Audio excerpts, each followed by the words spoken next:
Hola, soy Sofía. El día del funeral de mi madre, la persona que más amaba en el mundo, mi suegra llegó a mi casa con sus maletas para mudarse, y mi esposo fue quien le abrió la puerta, con una sonrisa que nunca me había dedicado a mí en mis peores momentos. Me robaron mi duelo, mi espacio y mi paz, todo en el mismo instante. ¿Alguna vez te han traicionado en tu momento de mayor dolor, cuando te sentías más vulnerable? Antes de que te cuente lo que encontré en el cuarto de mi mamá, que me heló la sangre y me dio la fuerza para luchar, déjame un comentario diciéndome desde dónde me estás viendo y suscríbete al canal. Créeme, no querrás perderte lo que sucede cuando unas simples palabras, fideicomiso en vida, lo cambiaron absolutamente todo. Tenía 26 años y sentía que mi mundo se había derrumbado. Mi madre, Isabela, acababa de fallecer después de una larga y dolorosa enfermedad. Estábamos en su casa, la casa donde crecí, en el corazón de Coral Gables, en Miami. Era un lugar lleno de luz, de sus risas, de sus plantas. Ese día, después del servicio, organizamos una pequeña recepción con los amigos más cercanos. El aire estaba cargado de una tristeza silenciosa. Mi esposo, Javier, se movía entre los invitados, ofreciendo café y palabras de consuelo que sonaban huecas, ensayadas. Lo sentía a kilómetros de distancia, como si un muro de cristal se hubiera levantado entre nosotros, justo cuando más necesitaba sentir su mano sosteniendo la mía. Durante los últimos meses, Javier había interpretado el papel del esposo perfecto. Me acompañaba a las citas con los médicos, me abrazaba cuando lloraba y me aseguraba que superaríamos esto juntos. Pero ahora, con mi madre ya ausente, su actuación se sentía forzada. Lo veía revisando su teléfono constantemente, intercambiando miradas rápidas y casi imperceptibles con su madre, Marta, quien no paraba de llamar. Sus palabras de apoyo se habían convertido en un murmullo superficial, como si estuviera siguiendo un guión del que ya se había cansado. Una sensación de frío y desconfianza comenzó a instalarse en mi pecho. Una alarma silenciosa que mi dolor intentaba ignorar, pero que se hacía cada vez más fuerte con cada gesto distante que él hacía. Necesitando un respiro de las miradas de compasión, me escapé al dormitorio de mi madre. La puerta estaba entreabierta y, al entrar, el aroma de su perfume, una mezcla de lavanda y cítricos, me envolvió como un último abrazo. Todo estaba impecable, tal como ella lo había dejado. Sobre su mecedora de mimbre descansaba su chal favorito, uno que ella misma había tejido con hilos de 1000 colores. Me acerqué y lo tomé entre mis manos, sintiendo la suavidad de la lana y recordando el calor de sus brazos. Acaricié la tela, cerré los ojos e intenté grabar en mi memoria esa sensación de paz, ese último vestigio de su presencia. En ese santuario personal, el dolor se sentía puro, manejable, mío. De repente, un silencio antinatural en la sala me hizo volver a la realidad. Salí del cuarto y lo que vi me dejó paralizada. En el umbral de la puerta principal estaba mi suegra, Marta, con una postura erguida y una expresión que no tenía nada de luto. A su lado, en el elegante piso de mármol, había 2 maletas grandes y costosas, de esas que se usan para viajes largos, no para una visita de condolencias. El puñado de invitados que quedaba se había callado, y sus miradas iban de ella a mí, cargadas de una mezcla de confusión y pena ajena. El ambiente de respetuoso duelo se había hecho añicos, reemplazado por una tensión palpable, una invasión tan descarada que era casi surrealista. Marta avanzó unos pasos, ignorando a todos los demás, y se detuvo frente a mí. Su sonrisa era afilada, casi triunfante. No me ofreció un abrazo ni una palabra de consuelo. En cambio, con una voz lo suficientemente alta para que todos la oyeran, una voz que goteaba arrogancia y desprecio, declaró: «Bueno, Sofía, ahora que tu mami se ha ido, yo seré la señora de esta casa».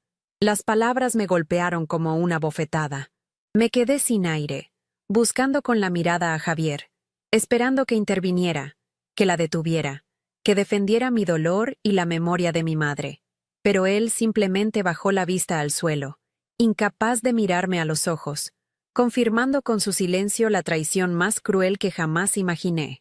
Los pocos amigos que quedaban, visiblemente incómodos, comenzaron a despedirse con abrazos apresurados y susurros de «Llámame si necesitas algo, ¿sí?». Se sentían como testigos de una humillación privada que se había vuelto pública. Mientras Marta me hablaba de planes absurdos sobre cómo iba a darle vida a este lugar, noté que Javier se escabullía discretamente por el pasillo.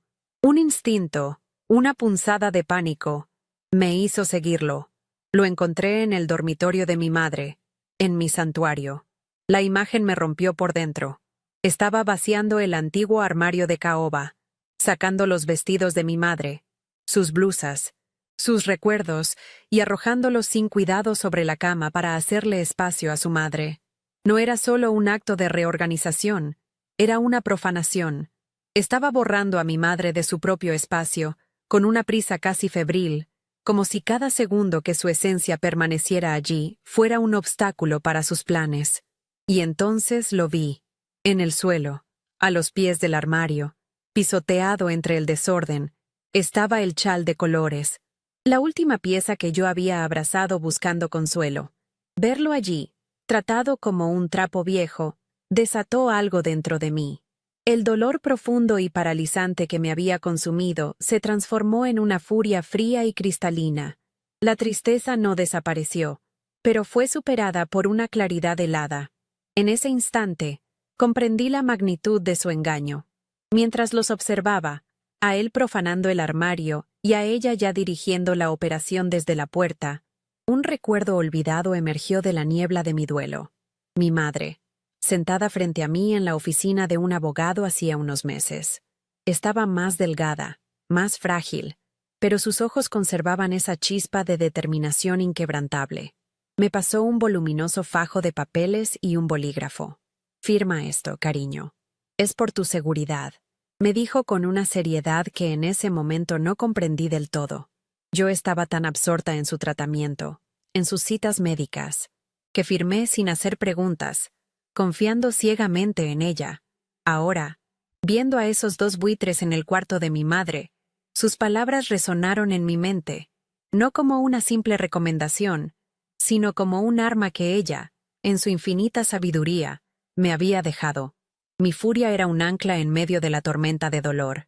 Me mantenía de pie, lúcida, mientras los veía profanar el último santuario que me quedaba. La imagen de mi madre en aquella oficina, su voz firme diciéndome que firmara, por mi seguridad, se superpuso a la escena grotesca que tenía delante. No era una simple sugerencia, era una advertencia, una armadura que ella, con su increíble intuición, había forjado para mí sabiendo que este día llegaría. Sabía que Javier no era el hombre que aparentaba ser, y en ese instante, viendo su desprecio por todo lo que mi madre amaba, entendí que ella había estado protegiéndome incluso desde antes de irse. El chal pisoteado en el suelo no era solo lana, era el símbolo de una batalla que yo no sabía que estaba a punto de librar. Di un paso adelante, cruzando el umbral del dormitorio. Mi voz salió más firme de lo que esperaba, cortando el aire denso de la habitación. «¿Qué están haciendo?», pregunté. No fue un grito, sino una pregunta helada, directa. Javier se detuvo con una de las blusas de seda de mi madre en la mano y se giró para mirarme, con una expresión de fastidio mal disimulado. «Sofía, por favor, no ahora. Estamos tratando de ayudar, de hacer espacio. No puedes aferrarte a todo esto», dijo con un tono condescendiente, como si le estuviera hablando a una niña caprichosa. Su intento de hacerme sentir irracional, de invalidar mi dolor y mi indignación, fue tan calculado que me revolvió el estómago. No estaba ayudando, estaba borrando, y lo hacía con una prisa que delataba su verdadera impaciencia. Marta, que había estado observando desde la puerta con los brazos cruzados, intervino con su voz melosa y venenosa. «Tu esposo tiene razón, querida. Estás abrumada por el dolor y no estás pensando con claridad. Alguien tiene que tomar las riendas. Necesito un lugar para mis cosas, y este armario es perfecto. Una vez que nos instalemos, te sentirás mucho mejor, ya verás». Su sonrisa no llegó a sus ojos. Hablaba de instalarnos, como si fuera un hecho consumado, como si mi opinión fuera un simple obstáculo a ser gestionado con un poco de falsa compasión. Se acercó y puso una mano en mi hombro, un gesto que pretendía ser de consuelo, pero que se sintió como una marca de posesión, como si estuviera reclamando no solo la casa, sino también a mí. Me zafé de su contacto, retrocediendo un paso. Mi mirada recorrió el cuarto, deteniéndose en los pequeños detalles que ellos ignoraban. El joyero de plata sobre el tocador, un regalo de mi padre a mi madre en su aniversario, la colección de libros de poesía con las esquinas de las páginas dobladas en sus versos favoritos, una fotografía enmarcada de nosotras dos riendo en la playa, ahora parcialmente oculta por una pila de ropa arrugada. Cada objeto era un recuerdo, una pieza del mosaico de la vida de mi madre, y ellos los estaban tratando como basura. La humillación se sentía física, un nudo apretado en mi garganta que me impedía respirar. Estaba siendo despojada no solo de mi hogar, sino de la memoria tangible de la persona que más había amado en el mundo. En lugar de gritar, de hacer la escena que claramente esperaban para poder etiquetarme de histérica, hice algo que los descolocó por completo. Di media vuelta y salí del dormitorio en silencio. Pude sentir sus miradas confundidas en mi espalda, pero no me detuve. Necesitaba espacio para pensar, para conectar los puntos. Mi aparente rendición era una retirada estratégica. Caminé por el pasillo, pasando junto a las costosas maletas de Marta, que ahora me parecían monumentos a su descarada codicia. Cada paso que daba me alejaba del caos emocional de esa habitación y me acercaba a la claridad helada que había comenzado a formarse en mi mente. La previsión de mi madre era mi única arma, y tenía que recordar cómo usarla. Entré en el pequeño estudio de mi madre, un espacio lleno de libros de contabilidad, archivos y el aroma a papel viejo y café. Era su centro de mando, el lugar donde manejaba las finanzas de la casa con una precisión meticulosa. Comencé a buscar, no el documento en sí, sino algo que me llevara a él, el nombre del abogado. Abrí los cajones de su escritorio de roble, mis manos rozando sus bolígrafos, sus notas, sus listas. Cada objeto era un susurro de su presencia. El pánico amenazaba con volver, la sensación de estar sola contra ellos. Pero la furia seguía ahí, un fuego lento que me mantenía enfocada. Tenía que haber una tarjeta, una carta, algo. Mi madre nunca dejaba nada al azar. Fue entonces cuando los oí. Sus voces llegaban desde la sala, más bajas ahora, pero cargadas de una confianza nauseabunda. No te preocupes por ella, Javi. Está en shock. En un par de días se acostumbrará a la idea, decía Marta. La respuesta de Javier fue lo que congeló mi sangre. Oh, lo sé, mamá. Pero tenemos que movernos rápido. El agente inmobiliario dijo que una casa como esta en Coral Gables, con este terreno, podría venderse por más de $1 millón en cuestión de semanas. Solo necesito que ella firme los papeles de la venta. Y con lo mal que está, no será difícil convencerla de que es lo mejor para ella. La palabra vender resonó en el silencio del estudio, confirmando mi peor pesadilla. No querían la casa para vivir en ella. La querían por su valor. Una ola de náuseas me invadió. Me apoyé en el escritorio, sintiendo que las piernas me fallaban. Todo había sido una mentira. Sus abrazos, sus palabras de consuelo, su supuesta preocupación. Todo era parte de un plan fríamente calculado para despojarme de mi herencia en mi momento de mayor vulnerabilidad.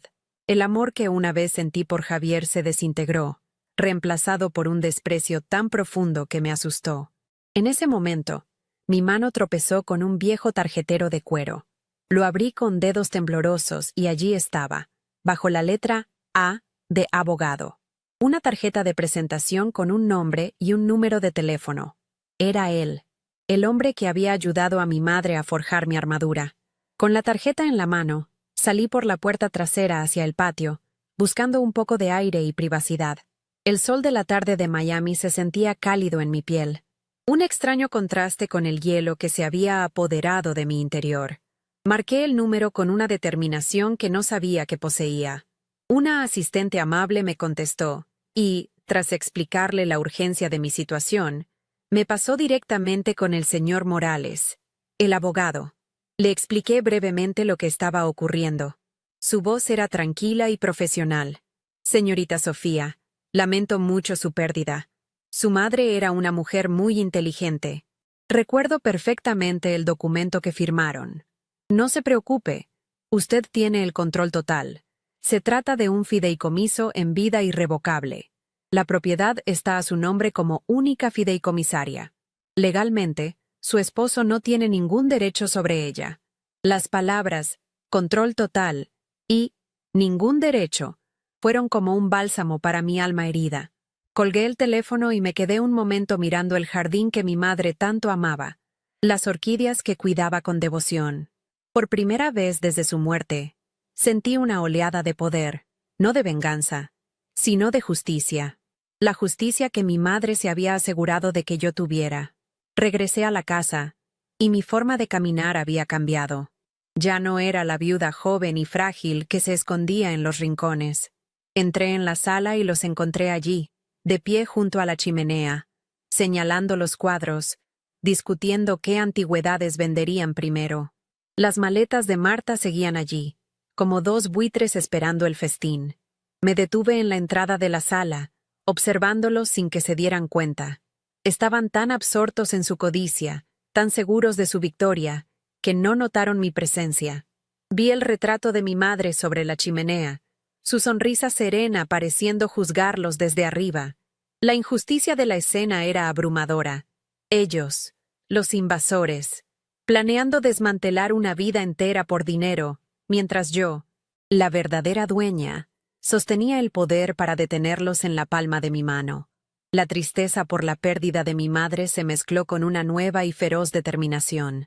Ya no se trataba solo de proteger sus recuerdos, se trataba de honrar su último acto de amor y protección. Respiré hondo, preparándome para la confrontación que lo cambiaría todo. Avancé hacia la sala, con el eco de las palabras del abogado resonando en mi cabeza como una armadura invisible. Control total. Ningún derecho. Cada paso se sentía firme, deliberado. Los encontré de pie, junto a la gran ventana que daba al jardín, sus siluetas recortadas contra la luz del atardecer. Javier señalaba con un gesto amplio los rosales de mi madre, mientras le decía a Marta algo sobre el potencial del terreno. No hablaban de flores, hablaban de metros cuadrados, de dólares. Estaban desmembrando mi hogar, mi vida, mi pasado, con una frialdad de cirujano. La rabia que sentía era tan pura y helada que me aclaraba la mente. Me daba un propósito. Ya no era la esposa afligida, era la hija de Isabela, y estaba a punto de recordarles quién era ella. Me aclaré la garganta, un sonido pequeño pero que cortó el aire como un cuchillo. Ambos se giraron, sorprendidos. La sonrisa de Javier flaqueó por una fracción de segundo antes de recomponerse en una máscara de preocupación forzada. Sofía, cariño, deberías estar descansando. ¿Por qué no te acuestas un rato? Mamá y yo nos estamos encargando de todo. Su voz era melosa, condescendiente, la misma que había usado durante meses para tratarme como si fuera de cristal. Marta asintió, añadiendo su propio toque de veneno. Tu esposo tiene razón, niña. Has pasado por mucho. Deja que los adultos se ocupen de los problemas. La palabra niña fue deliberada, un intento de empequeñecerme, de anularme en mi propia casa. Pero ya no funcionaba. Su condescendencia solo alimentaba el fuego dentro de mí. Ignoré sus sugerencias y caminé lentamente hacia ellos, mi mirada fija en Javier. Me detuve a unos metros, creando una distancia que era tanto física como emocional. ¿Encargándose de qué exactamente?, pregunté. Mi voz era tranquila, desprovista de la histeria que probablemente esperaban. ¿De qué planes tan urgentes estaban hablando que no podían esperar a que pasara ni un solo día? El cambio en mi tono los descolocó. Se miraron el uno al otro, una comunicación silenciosa pasando entre ellos. Javier fue el primero en responder, tratando de recuperar el control de la conversación. Solo hablábamos de hacer algunos arreglos, de poner la casa en orden. Es un lugar muy grande para ti sola, Sofía. Hay que pensar en el futuro. Su evasiva era tan transparente que resultaba casi insultante. Marta, siempre más directa y menos sutil en su crueldad, intervino con una sonrisa que no llegaba a sus ojos. Lo que tu esposo quiere decir es que este lugar necesita una mano firme, un toque nuevo. Tu madre tenía un gusto particular. Estamos pensando en modernizarlo, hacerlo más vendible. La palabra se le escapó, vendible, y quedó flotando en el aire entre nosotros. Una confesión desnuda y brutal de sus verdaderas intenciones. Pude ver el pánico en los ojos de Javier, la furia que sintió hacia su madre por su indiscreción. Intentó corregirla de inmediato, tartamudeando un poco. «Mamá, no es eso lo que queríamos decir. Sofía, no la escuches. Está cansada. Solo queremos lo mejor para ti». Pero era demasiado tarde. La verdad, cruda y fea, ya había sido revelada. La palabra vendible se clavó en mi pecho, pero no con dolor, sino con la fría certeza de una prueba irrefutable. Ya no eran sospechas. Ya no era una conversación que había escuchado a escondidas. Me lo habían dicho a la cara. Mantuve la calma, dejando que su error se asentara, que el peso de esa palabra los aplastara. Vendible. Repetí en voz baja, saboreando el veneno en el término. ¿Así que ese es el plan? ¿Modernizar y vender? ¿Ponerle un precio a los recuerdos de mi madre antes de que su cuerpo siquiera se enfríe? Mi pregunta no buscaba una respuesta. Era una acusación. Vi cómo el color desaparecía del rostro de Javier. Su máscara de esposo devoto se había hecho añicos, revelando al buitre que se escondía debajo. Él dio un paso hacia mí, con las manos levantadas en un gesto de falsa rendición. «Sofía, por favor, no lo veas así. Tienes que ser práctica. Esta casa vale una fortuna. Con ese dinero podrías empezar de nuevo, en cualquier lugar que quisieras, sin tener que preocuparte por nada. Es por tu bien. Estamos tratando de asegurarte un futuro». Su lógica era retorcida, un intento desesperado de pintar su codicia como un acto de amor. Cada palabra era una manipulación, un intento de hacerme creer que mi dolor era un obstáculo para mi propia felicidad, una felicidad que, casualmente, pasaba por entregarles a ellos el cheque de más de $1.000.000. La audacia de su argumento me dejó sin aliento, pero no me debilitó. Me reí. No fue una risa alegre, sino un sonido seco, amargo, que los sorprendió más que cualquier grito. ¿Mi futuro? ¿Ustedes están preocupados por mi futuro? Negué con la cabeza, una sensación de poder creciendo en mi interior. No, Javier, están preocupados por el suyo. Me acerqué al retrato de mi madre que colgaba sobre la chimenea y pasé los dedos suavemente por el marco dorado. Mi madre sabía exactamente quién eras. Siempre lo supo. Por eso se aseguró de que mi futuro estuviera en mis manos, y solo en las mías. La ambigüedad de mis palabras los dejó perplejos. Pude ver la confusión luchando con la arrogancia en sus rostros. No entendían a qué me refería, pero el tono de certeza en mi voz les infundió una primera semilla de duda. Javier frunció el ceño, su paciencia agotándose visiblemente. ¿De qué estás hablando, Sofía? ¿Qué tonterías dices? Tu madre te quería, pero era una soñadora, no una mujer de negocios. Dejó todo enredado, como siempre. Su desprecio hacia mi madre, ahora que ya no necesitaba fingir, salió a la superficie. Fue otro error, otro clavo en su propio ataúd. Marta resopló con desdén. Exacto. Probablemente dejó un montón de deudas. Por eso tenemos que actuar rápido, antes de que los acreedores empiecen a llamar. Su ignorancia era casi cómica. Estaban tan ciegos por su propia avaricia que no podían concebir que mi madre, la mujer que consideraban una simple soñadora, hubiera sido infinitamente más inteligente y previsora que ellos dos juntos. Di la vuelta para enfrentarlos, mi espalda ahora hacia el retrato de mi madre, como si sintiera su fuerza apoyándome. Se equivocan. Mi madre no dejó nada enredado. Al contrario, lo dejó todo perfectamente claro, atado y bien atado. Dejó instrucciones muy específicas. Mantuve mi voz nivelada, dejando que cada palabra cayera con peso. La mención de instrucciones específicas, los alarmó. Vi a Javier intercambiar una mirada nerviosa con su madre. La idea de un testamento con cláusulas inesperadas, algo que pudiera complicar sus planes de una venta rápida, comenzó a preocuparlos. Su castillo de naipes, construido sobre mi supuesto dolor y debilidad, empezaba a tambalearse. Aún no sabían la magnitud de su derrota, pero el miedo ya había empezado a filtrarse. Sin decir una palabra más, les di la espalda y caminé hacia el pasillo, en dirección al dormitorio de mi madre. Al pasar, me detuve y recogí del suelo el chal de colores que habían pisoteado. Lo sostuve contra mi pecho, un talismán, un recordatorio de por quién estaba luchando. Luego, me giré hacia ellos desde el umbral del pasillo. Mañana por la mañana, a las 9, anuncié, mi voz resonando en el silencio tenso de la casa. El señor Morales, el abogado de mi madre, vendrá. Les sugiero que estén aquí. Hay ciertos documentos que él necesita explicarles personalmente. No esperé su respuesta.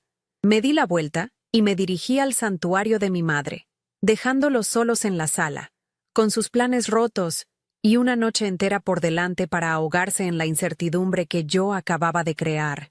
Cerré la puerta del dormitorio de mi madre y giré la llave en la cerradura.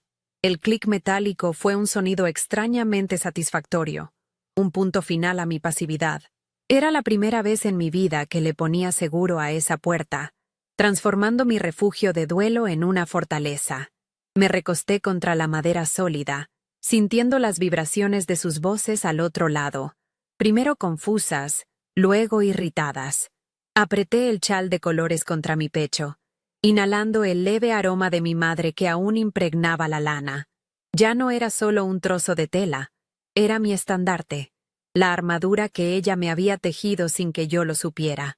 En el silencio de su cuarto, rodeada de sus libros y sus fotos, sentí su presencia más fuerte que nunca. No estaba sola en esto. Estaba ejecutando su último plan, su acto final de protección. La noche se hizo interminable, una guerra de nervios librada a través de una puerta de caoba. Javier no tardó en tocar, primero suavemente. Sofía, mi amor, abre, hablemos. Estás alterada, no estás pensando con claridad. Su voz, que antes me habría consolado, ahora sonaba falsa, manipuladora. Mi silencio fue mi respuesta. Su tono cambió, volviéndose más impaciente, más exigente. Sofía, esto es ridículo.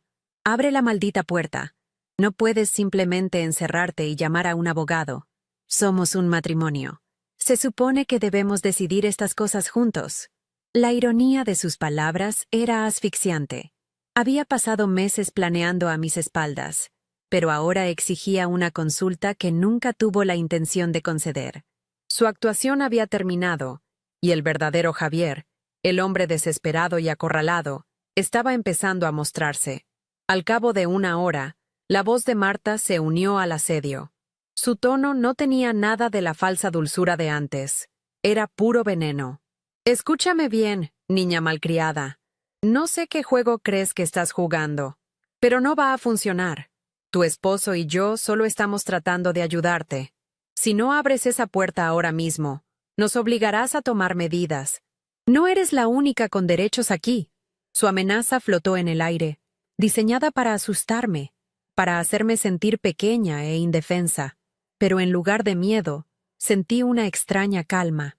Cada palabra hostil que pronunciaban era una confirmación más de que estaba haciendo lo correcto. Se estaban desenmascarando solos, revelando su verdadera naturaleza codiciosa y cruel. Me alejé de la puerta y me senté en la mecedora de mi madre, meciéndome suavemente en la oscuridad, esperando el amanecer. No dormí ni un minuto. La noche fue una vigilia, un tiempo para procesar la magnitud de la traición. Con la claridad que solo el shock puede traer, empecé a conectar los puntos de los últimos meses. Las misteriosas llamadas telefónicas de Javier, sus repentinos viajes de negocios, su insistencia en que yo no me preocupara por las finanzas de mi madre. Todo encajaba. No era solo la casa, era un plan meticuloso para despojarme de todo. El dolor por la pérdida de mi madre seguía ahí, una corriente subterránea constante, pero ahora estaba canalizado. Se había transformado en una fuerza, una determinación de acero. No iba a permitir que pisotearan su memoria y su legado. Esta casa no era un activo financiero. Era el último bastión de mi historia, de mi identidad, y la iba a defender con todo lo que tenía. En medio de la quietud de la madrugada, un nuevo sonido rompió el silencio.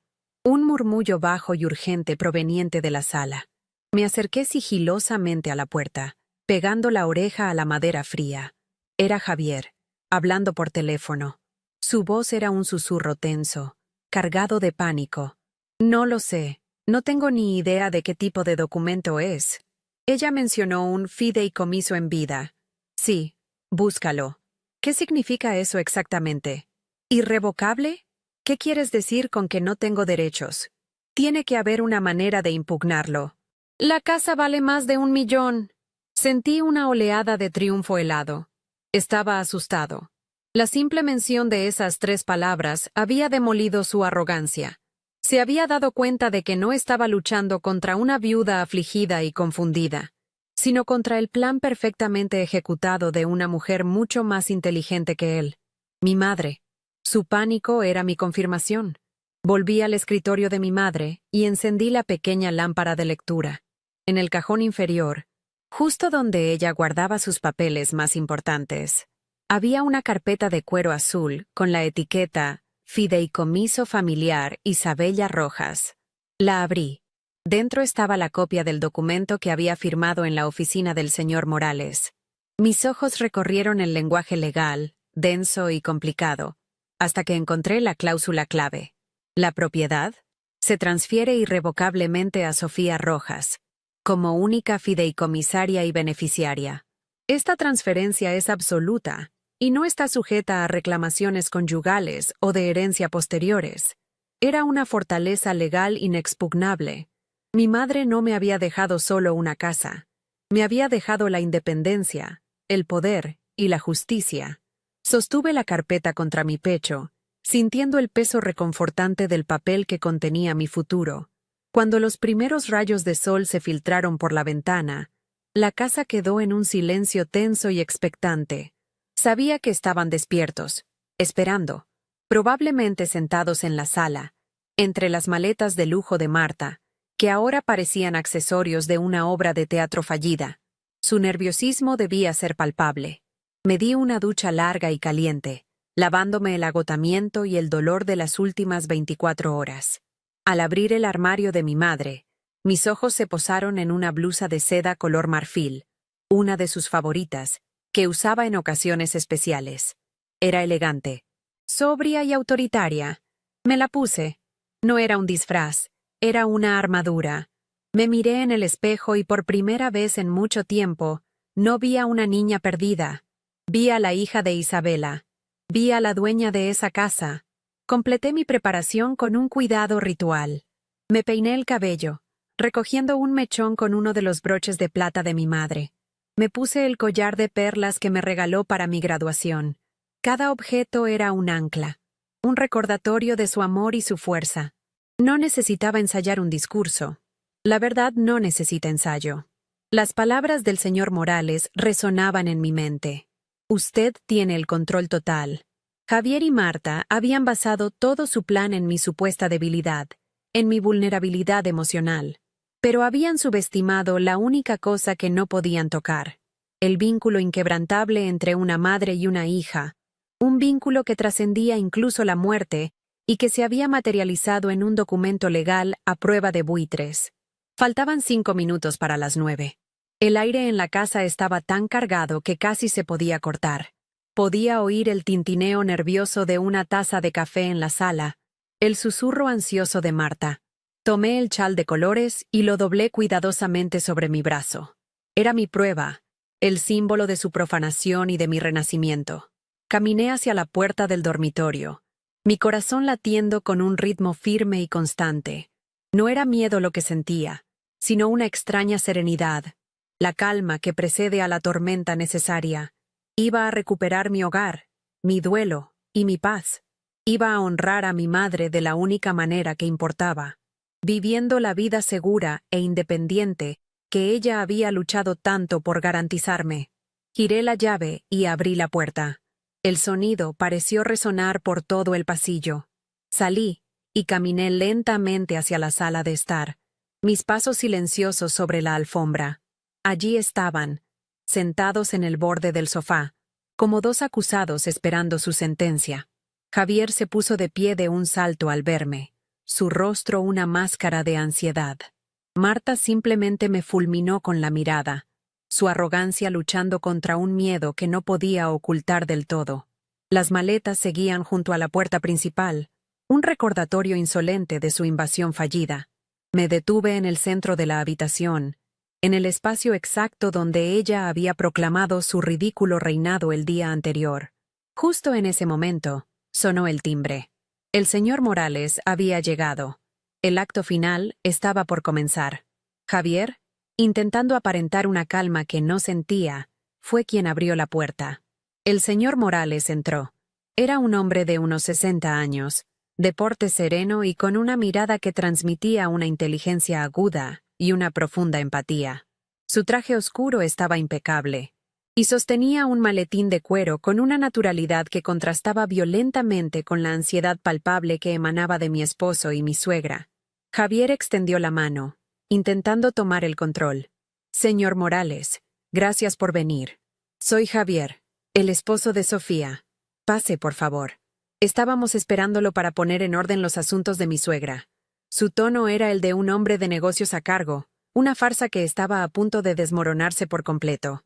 El abogado ignoró la mano extendida de Javier y dirigió su atención directamente hacia mí. Se acercó, tomó mi mano entre las suyas con una calidez paternal y dijo: «Sofía, mi más sentido pésame. Tu madre era una mujer excepcional, una de las más listas y valientes que he conocido». Sus palabras, sinceras y directas, fueron el primer ancla de validación que había sentido en días. Me sentí vista, no como una viuda frágil, sino como la hija de Isabela. Asentí, incapaz de hablar por el nudo en mi garganta, y le indiqué que tomara asiento en el sillón frente a la chimenea. Yo me senté en el sillón de mi madre, mi lugar por derecho. Javier y Marta no tuvieron más remedio que sentarse en el sofá, como dos extraños en una reunión a la que no habían sido invitados. Javier, impaciente por recuperar el protagonismo, se inclinó hacia adelante, juntando las manos sobre las rodillas. «Bueno, como le decía, entendemos que estos procesos pueden ser complicados. Sofía está, como es natural, muy afectada. Nuestra intención es simplificar todo lo posible. Hemos estado discutiendo y creemos que lo más sensato sería poner la casa en el mercado cuanto antes.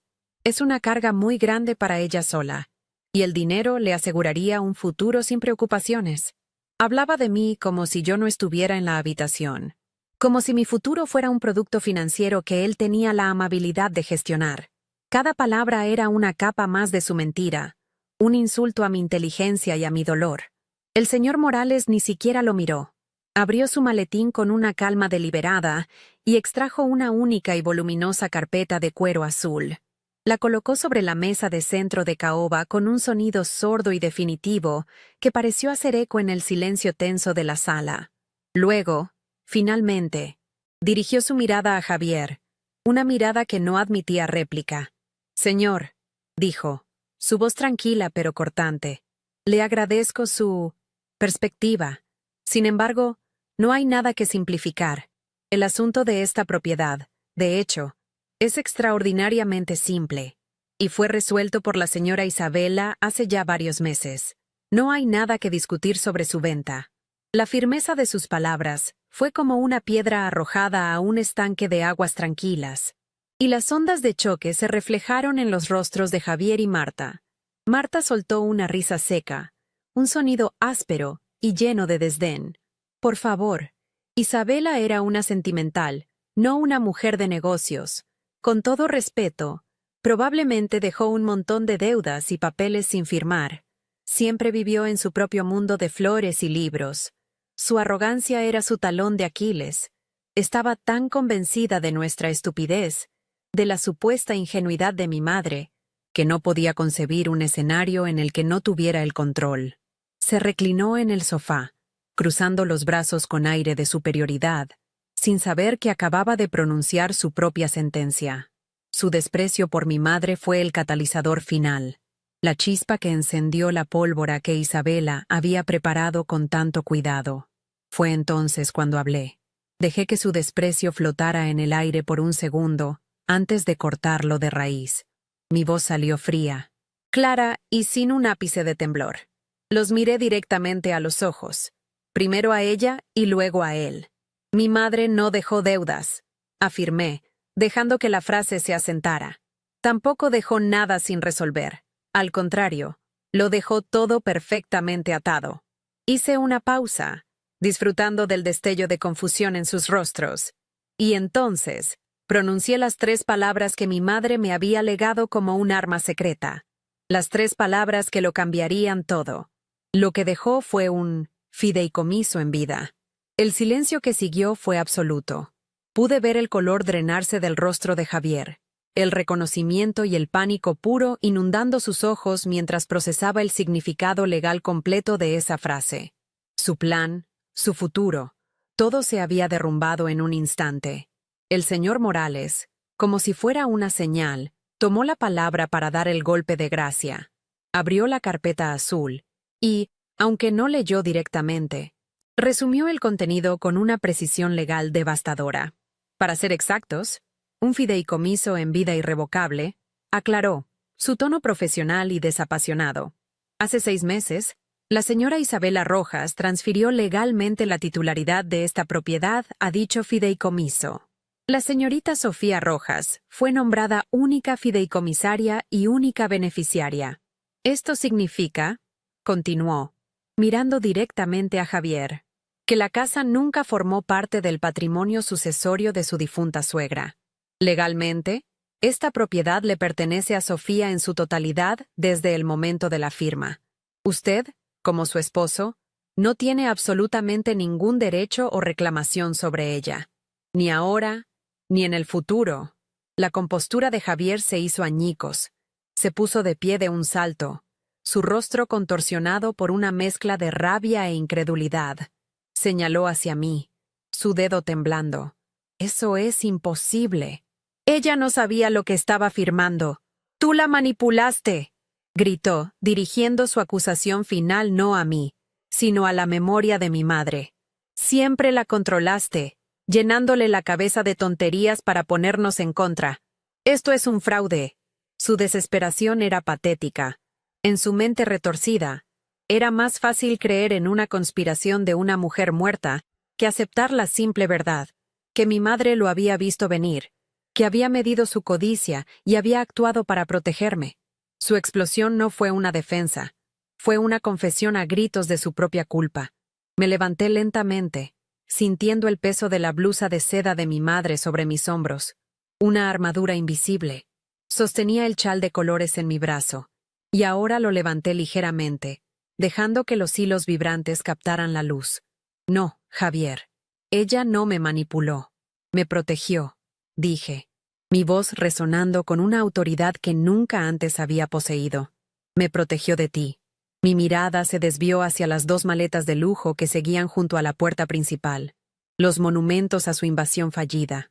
Luego, volví a mirarlos, a él y a su madre, que me observaba con un odio puro en sus ojos.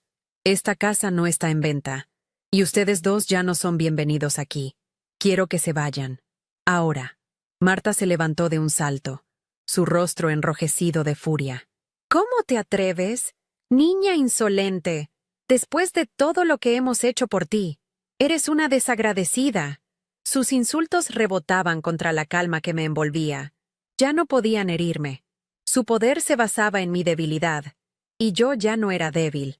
Ignoré sus gritos y me concentré en Javier, que se había quedado paralizado, la realidad de su derrota total finalmente hundiéndose en él. Su futuro soñado, financiado con la herencia de mi madre, se había evaporado. Le hablé con una frialdad que me sorprendió a mí misma. «Tienen 1 hora, recojan sus cosas, todas sus cosas, y lárguense de mi casa». El señor Morales se puso de pie, cerrando su maletín. Su trabajo había terminado. Me miró y me ofreció un pequeño y respetuoso asentimiento, un gesto que decía más que 1000 palabras. Era un reconocimiento a mi madre, a su increíble previsión y a la fuerza que yo acababa de descubrir en mí misma. Lo acompañé hasta la puerta, dándoles la espalda a Javier y a Marta, quienes permanecían congelados en medio de la sala, rodeados por los muebles y los recuerdos que habían intentado robar. Al cerrar la puerta tras el abogado, un silencio profundo y definitivo cayó sobre la casa. Un silencio que no era de duelo, sino de paz. El silencio de la victoria. Había recuperado mi hogar. Cuando la puerta se cerró tras el señor Morales, el silencio que quedó no fue el de la pena, sino el de un campo de batalla después de la victoria.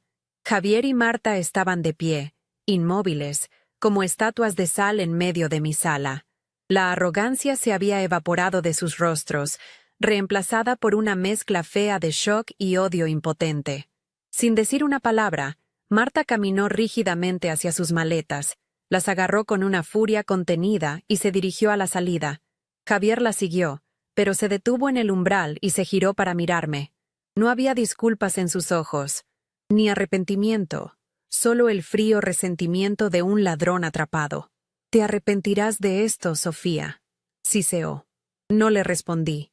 Simplemente observé cómo se marchaba. El sonido de las ruedas de sus costosas maletas sobre el mármol del porche fue la música más dulce que había escuchado en mucho tiempo.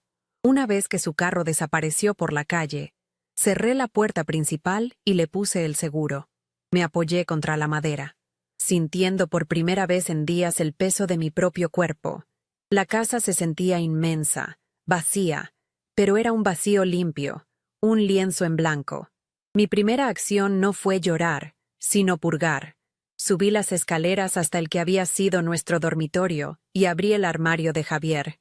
Comencé a sacar su ropa metódicamente, los trajes caros que nunca supe cómo pagaba, las camisas de diseñador, los zapatos que valían más que mi primer sueldo. No lo hice con rabia, sino con una eficiencia fría, como una enfermera limpiando una herida. Lo apilé todo en bolsas de basura negras. Cada objeto que sacaba era un peso menos sobre mi alma, una mentira menos contaminando el aire de mi hogar. Esa noche, su número apareció en mi teléfono. Dudé un segundo antes de contestar, sabiendo que necesitaba escuchar su voz una última vez para cerrar el círculo por completo. No hubo súplicas, ni remordimiento, solo una rabia fría y calculadora. Me acusó de haberlo engañado, de haber conspirado con mi madre a sus espaldas. Dijo que iba a luchar por sus derechos en el divorcio, que merecía la mitad de nuestros bienes. Escuché en silencio hasta que terminó su perorata, y luego, con la misma calma con la que lo había enfrentado horas antes, le respondí: «No hay o nuestros bienes, Javier. Solo hay lo que intentaste robarme. Mi abogado se pondrá en contacto con el tuyo». Y antes de que pudiera replicar, colgué y bloqueé su número para siempre. El matrimonio había terminado, no con un portazo, sino con el clic silencioso de un botón. Unas horas más tarde, llegó un mensaje de texto de un número desconocido. No necesitaba adivinar quién era. Era un torrente de veneno de Marta, lleno de insultos y maldiciones. Me llamaba desagradecida, calculadora, una víbora que se había aprovechado de la bondad de su hijo. Terminaba con una frase que casi me hizo reír. «Disfruta de tu casa solitaria, porque te quedarás sola por el resto de tu vida». Borré el mensaje sin responder. Comprendí que su crueldad no era una reacción a mis acciones, era simplemente quién era ella. No había nada que yo pudiera haber hecho o dicho para cambiarla. Cortar todo lazo con ellos no era un acto de venganza, sino de autopreservación. Era la única forma de asegurarme de que su toxicidad nunca más volviera a tocar mi vida. Después de la purga y los últimos contactos, un agotamiento profundo se apoderó de mí. La adrenalina que me había mantenido en pie se desvaneció, y el dolor por la pérdida de mi madre regresó con una fuerza abrumadora. Pero esta vez era diferente.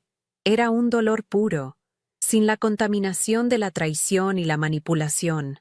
Me senté en el suelo de la sala, en el mismo lugar donde Marta había proclamado su reinado, y lloré. Lloré por mi madre, por la mujer increíble que había sido, por la sabiduría con la que me había protegido hasta el final. Lloré por el esposo que pensé que tenía y por la inocencia que había perdido. Fue un llanto liberador, las primeras lágrimas de un duelo que por fin era solo mío. Cuando las lágrimas cesaron, subí al dormitorio de mi madre. La habitación ya no se sentía como una fortaleza sitiada, sino como un santuario de paz. Todo estaba como lo recordaba, antes de la profanación. Recogí la ropa que Javier había arrojado al suelo y la doblé con cuidado, inhalando el aroma familiar de mi madre. Finalmente, tomé el chal de colores, mi estandarte de batalla, y lo coloqué suavemente sobre el respaldo de la mecedora de mimbre, su lugar de honor. Me senté en la mecedora, meciéndome lentamente en la penumbra, y por primera vez desde que ella se había ido, no sentí su ausencia como un vacío, sino como una presencia serena que me envolvía, dándome permiso para empezar a sanar. Los papeles del divorcio llegaron una semana después. Fue un proceso sorprendentemente rápido y limpio. Sin la casa como palanca, Javier no tenía nada por lo que luchar. Aceptó los términos sin rechistar, desapareciendo de mi vida con la misma rapidez con la que había intentado saquearla. Nunca más volví a saber de él ni de su madre. La casa, que una vez fue el objetivo de su codicia, se convirtió en mi refugio. Algunas personas me sugirieron que la vendiera, que empezara de nuevo en otro lugar sin tantos recuerdos dolorosos, pero entendí que venderla sería concederles una victoria póstuma. Quedarme era mi forma de honrar a mi madre, de demostrar que su legado no estaba en las paredes o en el valor del terreno, sino en la fuerza que me había inculcado. Poco a poco, empecé a hacer mía la casa. No con grandes remodelaciones, sino con pequeños gestos. Planté nuevas flores en el jardín de mi madre, junto a sus amadas orquídeas. Reorganicé la biblioteca, mezclando mis libros con los suyos.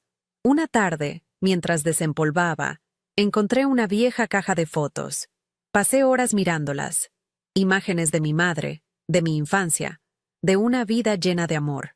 No sentí tristeza, sino una profunda gratitud. Ellos habían intentado borrar su memoria, reducir su vida a un activo financiero, pero habían fracasado estrepitosamente. Su memoria estaba viva en cada rincón de esa casa, y ahora era mi deber protegerla y cultivarla. Hoy, sigo viviendo aquí, en esta casa de Coral Gables, llena de luz y recuerdos. El dolor de la pérdida nunca desaparece del todo, pero se ha transformado en una compañía serena. A veces, por la tarde, me siento en la mecedora con el chal de colores sobre mis hombros. Miro el retrato de mi madre sobre la chimenea, su sonrisa tranquila, y le doy las gracias en silencio, no solo por la casa, sino por la lección más importante que me enseñó, que el verdadero valor no se puede tasar en dólares, y que la herencia más grande que una madre puede dejar es la fuerza para defender tu propia historia. Estoy sola. Sí, pero no estoy solitaria. Estoy en paz, en mi hogar, y finalmente, soy libre. Lo que viví en esas 48 horas me enseñó que la verdadera herencia no es algo que se pueda tasar, vender o registrar en un documento. Mi madre no me dejó solo una casa en Coral Gables. Me dejó el manual de instrucciones para sobrevivir a la tormenta que ella sabía que se avecinaba. Me dejó su fuerza, su previsión y, lo más importante, la certeza de que el amor verdadero no termina con la muerte, sino que se transforma en una armadura para los que se quedan. La codicia de Javier y Marta los cegó. Vieron ladrillos, metros cuadrados y un signo de dólar, pero nunca vieron lo esencial, que el valor de ese lugar no estaba en su precio de mercado, sino en la memoria y la dignidad que contenía. Y esa es una herencia que nadie, nunca podrá robar. La traición, especialmente cuando viene de quien te prometió amor eterno y en tu momento de mayor vulnerabilidad, es un veneno que no solo rompe el corazón, sino que intenta quebrar el espíritu. Busca hacerte dudar de tu propio juicio, de tu valor, de tu derecho a sentir dolor. Pero lo que aprendí es que ese veneno también puede ser el antídoto. El shock de su crueldad me despertó de la niebla del duelo. Me obligó a dejar de ser la víctima pasiva de mi propia tragedia y a convertirme en la protagonista de mi liberación. A veces, el golpe más duro no es el que te derriba, sino el que te obliga a ponerte de pie y a recordar la fuerza que siempre tuviste, pero que habías olvidado cómo usar. Mi madre, en su infinita sabiduría, me enseñó que el amor no es solo un sentimiento, es una acción, es un plan. Su amor por mí no estaba solo en los abrazos o en las palabras de aliento. Estaba en esa tarde en la oficina de un abogado, en la firma de un papel que yo no entendía, en la creación de un escudo legal que me protegería cuando ella ya no estuviera para hacerlo. Ella no luchó contra su enfermedad solo por vivir un día más. Luchó para darme el tiempo y las herramientas para tener un futuro seguro. Esa es la lección más profunda. El amor más grande es el que piensa en tu mañana, el que construye un refugio para ti, incluso sabiendo que no estará allí para compartirlo. Esta casa dejó de ser un simple lugar para convertirse en un símbolo. Es el testamento de la victoria de la memoria sobre la codicia. Cada vez que cuido las orquídeas de mi madre o me siento en su mecedora, no estoy simplemente recordando a una persona que se fue. Estoy honrando un legado de resiliencia. Javier y Marta querían borrarla, reemplazar su esencia con paredes recién pintadas y muebles modernos para atraer a un comprador. Fracasaron porque no entendieron que un hogar no es lo que contiene, sino lo que representa. Y este hogar representa la fuerza inquebrantable de una mujer que protegió a su hija más allá de la vida misma. Las 3 palabras que los paralizaron, fideicomiso en vida, no eran magia. Eran la culminación de la inteligencia y el amor de mi madre. No fueron un golpe de suerte, sino el resultado de una estrategia cuidadosamente planeada. Y esto me enseñó que en las batallas familiares, que a menudo son las más crueles, la mejor defensa no son los gritos ni las lágrimas, sino el conocimiento, la preparación y la calma. La previsión de mi madre desarmó su arrogancia y expuso su plan miserable. La verdadera fuerza no siempre es la que más ruido hace. A veces, es la que se sienta en silencio, con la verdad de su lado, esperando el momento justo para actuar. Si mi historia resuena contigo, si alguna vez te has sentido traicionado, pequeño o impotente frente a la injusticia de aquellos que deberían protegerte, quiero que sepas algo. Dentro de ti existe una reserva de fuerza que ni siquiera imaginas. A veces, esa fuerza es un legado, un regalo silencioso de alguien que te amó profundamente.